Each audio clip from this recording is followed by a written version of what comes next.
Good morning. It's good to see you. Come on with us to Luke chapter 8 today. Luke chapter 8, it's the account of the demon-possessed man, Legion.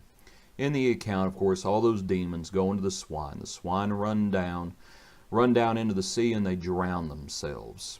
At that point, in verse 37, it says that the whole multitude of the surrounding region of the Gadarenes asked him, that would be Jesus, to depart from them, for they were seized with great fear. They appreciated Jesus to some extent. They wanted Jesus to take care of their problem because this man was a problem. He was a public nuisance. But they didn't like Jesus messing around with their pigs. So they asked him to leave. Well, that's how we are sometimes. We want Jesus to take care of our perceived problems, but we want him to leave our pigs alone. I want you to consider a few different aspects of our lives where we do this. One is relationships. We think that we can marry whoever we want to. And we need to go back and what we want is we want Jesus to leave us alone. We want Jesus to leave our relationships alone. That's not how it works. Go back and read John chapter 4, the woman at the well. Read when the Lord defines marriage between a man and a woman. Read in Ephesians chapter 5 when it talks about how husbands and wives are to treat one another. Read all those verses. We don't get to say we want the Lord to leave our relationship alone. That's not what the Lord's going to do to one extent or another. But also it shows up when it comes to riches. You know, we want the Lord to leave our pocketbook alone. We need to read the rich young ruler. What did Jesus say? One thing you lack, you go and sell what you have, you give it to the poor.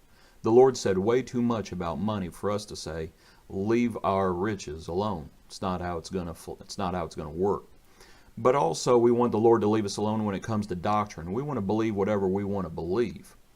Remember when the Lord confronted the Sadducees who did not believe in the bodily resurrection, and the Lord doesn't just say they were mistaken. He says, you are greatly mistaken, not understanding the Scriptures. We don't get to believe whatever we want to believe.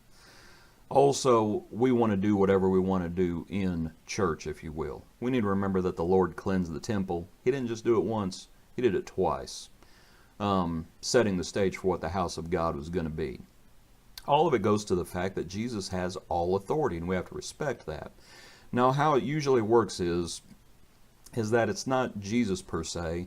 It's when someone else comes to us in the name of Jesus, and we tell that person, leave us alone.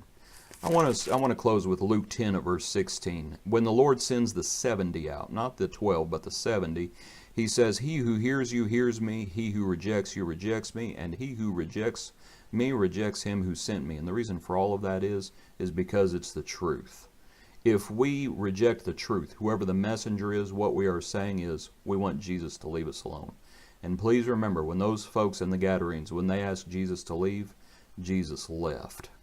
Now, do you think they were saved or do you think they were lost? You might think about it. Hope you enjoyed this study. God bless you. Be a blessing to others. We hope to see you tomorrow morning.